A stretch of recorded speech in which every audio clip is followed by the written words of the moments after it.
Welcome, Transformer fans. My name is Composite Enerjoe, and today's review is on the Transformers War for Cybertron Earthrise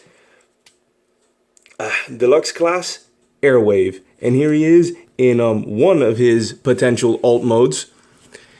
And I say that is because Airwave here is called a modulator. Similar to the Siege Line's weaponizers, this character can be taken apart into core pieces and then rearranged into different modes, which could include any number of alt modes, this being one of them for Airwave, at least one of the ones I like, and his robot mode, obviously. So he doesn't really transform per se, he just sort of take apart and recombine them. The Earthrise Deluxe Ironworks is a similar modulator, but an Autobot one instead of a Decepticon one here.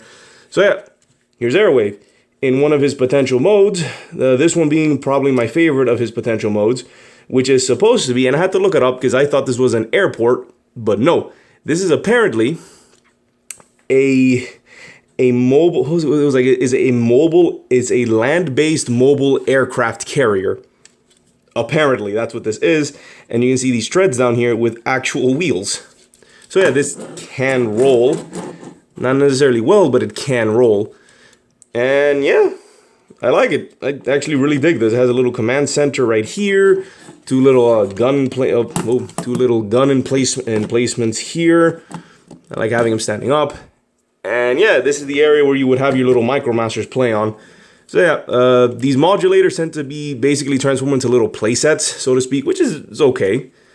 But when you separate them into core pieces, like the weaponizers, you can use them to augment. I think that's what it said on the wiki. You can augment other figures, like other Deluxes, Voyagers, Leaders, with these pieces as like extra armor and weapons. So nice that they carried that over.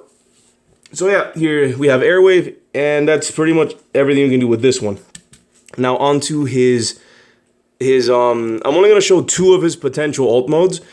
There's going to be this one. Now I'm going to show you his airport, his sort of mini airport, which, first things first, take that off. Take this piece off.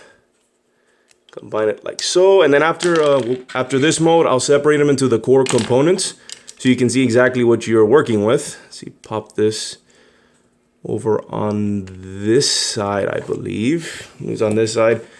Again, due to the modular nature, you can pretty much do whatever you want, more or less. There we go. Separate this piece. And then for this one, you lift up and separate this piece.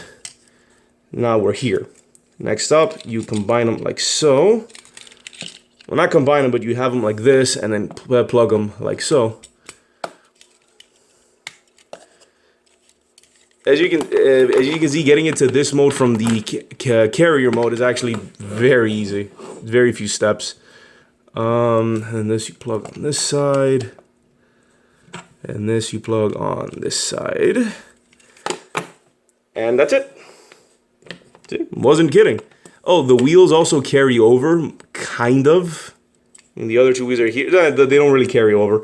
But yeah, now we have Airwave in a sort of air base mode with like a single tiny landing strip, which is kind of neat. He's got to line it up a little bit more.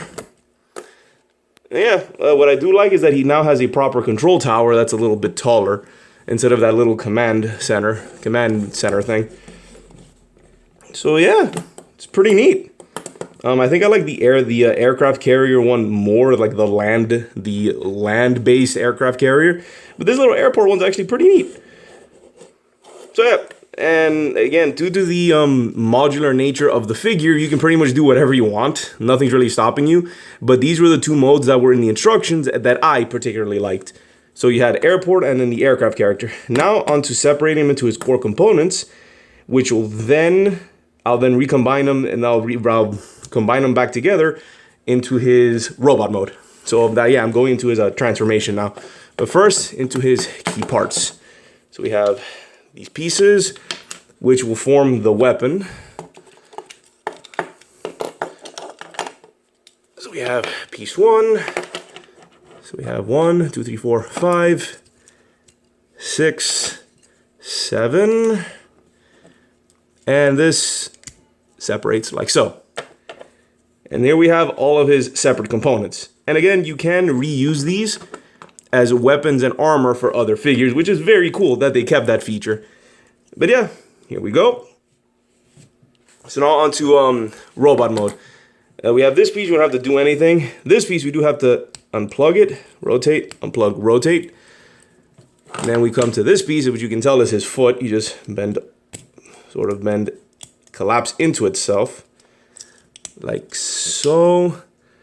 I do like that so far I've had 2 of these modulators. So this one and Ironworks being so far my only other figure as of this video. And I like how simple these figures are. Like so. So we have his feet. So you can see by the hand, this is an arm. This one's also an arm, but you have to fold it like so. Legs, and he's more or less ready to go. So now put his boots on. And I do find that this one, I think Airwave is a little easier than even Ironworks.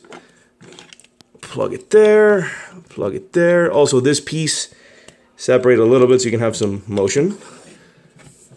Plug here. And then the weapon configuration's a little weird. I'm actually not, well, not weird, but I'm not a fan of how it is in the instructions, so I prefer doing it like this.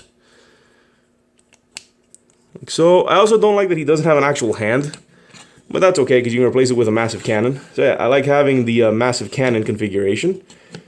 And then for the head reveal, swing up, rotate, and then we have this this lovingly flat, like lovingly squat head, which I like. And he does have I'm assuming those are his eyes. I can't tell if his eyes is the big metal thing in the middle, or if it's the actual painted bits behind it. Either way, I like it. It's a really cool, nice squat head. So yeah, here we have Airwave in his robot mode. And I think the best thing the best thing I like about this figure is how relatively easy he is to like mess with. Like yeah, when you get him into his core components, you just recombine him and he's not that complicated. Like I said, I distinctly remember Ironworks being a little bit trickier, and I don't like how much I'm comparing him to Ironworks, but that is the only other modulator that I have.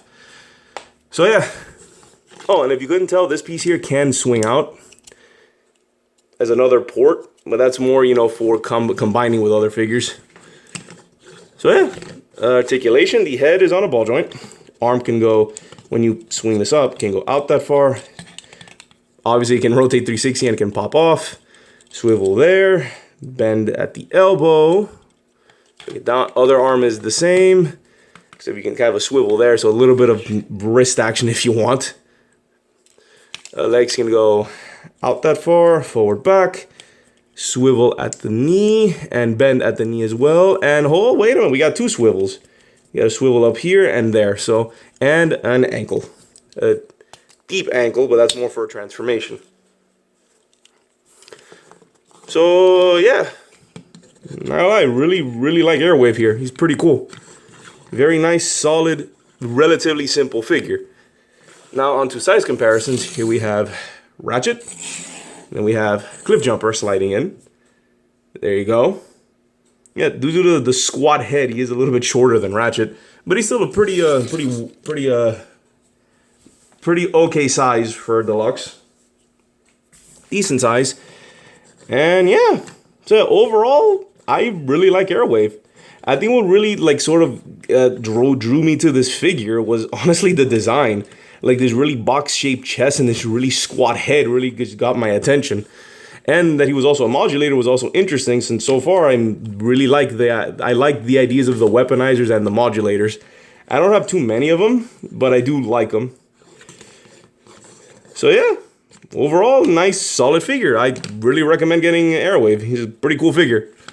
So yeah, this has been my review of the Transformers War for Cybertron Earthrise Deluxe Class Airwave. This is Composite Enerjoe signing off. Peace out and be safe. Whoop. Sorry.